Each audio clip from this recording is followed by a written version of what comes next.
Welcome to Family Gamer TV. Today I want to talk about a game that I don't see covered that much, but in my family is just one of the best experiences we've come across in quite a long time.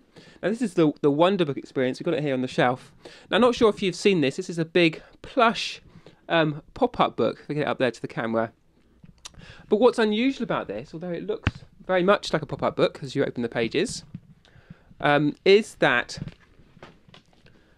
the pages are blank. Well, they're not blank, but you can see they've got lots of AR symbols on them. So what you do is place this book in front of the PlayStation Eye camera, and then on the pages it comes to life. We covered this quite a bit when it first launched with Wonderbook Book of Spells, and since then we've had a second book. So if you own this already, all you do is buy the game for Dig's Nightcrawlers. And just the last few weeks we've had two more Wonderbook titles come out. The follow-up to Book of Spells, Book of Potions, and also a fresh title from BBC on Walking with Dinosaurs.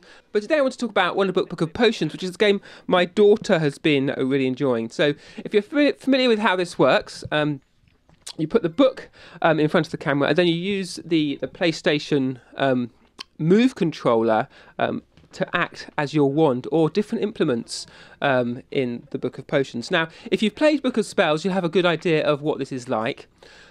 You are working through some J.K. Rowling penned stories. That's fresh content from her, which is quite a coup in itself.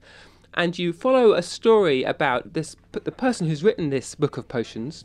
And you learn how to cast potions yourselves, and you follow them through a sort of a garden setting as the story slowly unfolds. Now, at the end of that, it's a slight spoiler here, if you don't want to hear any details about it, there's an unlock of a two-player mode, which we really enjoyed as well. And that's a chance for you both to use your PlayStation wands and the Wonderbook together. And I think that's going to be something we'll see more of in Wonderbook as we go forward. I don't want to give away too much about that, because it's a really nice thing to discover for yourself. But what you find is, playing Wonderbook in the family, it's a very different way to experience a story, and a very different way to experience a video game. Because having this book on the living room carpet, in front of the camera, everyone sort of gathers around it, and you sort of are looking at the actual carpet as you interact with it, and then on the screen all these wonderful fantastical things pop up. So sometimes that's a story section, and you can move the book around to see different elements of the story as it's unfolding in front of you. Sometimes that's interactive, and you're chopping things, or you're moving things into the cauldron, or you're pumping the bellows to get the temperatures of the right heat. And obviously you're doing that with the PlayStation Move controller. But really, I think this is a potential game changer for how we perceive video games, and particularly in a family.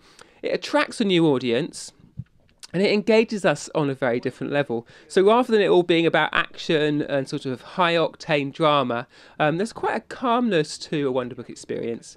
And for my kids, I found that actually was quite good in terms of doing a bedtime story. You'll often think about maybe doing some sort of game the last thing at night before we settle them down to bed.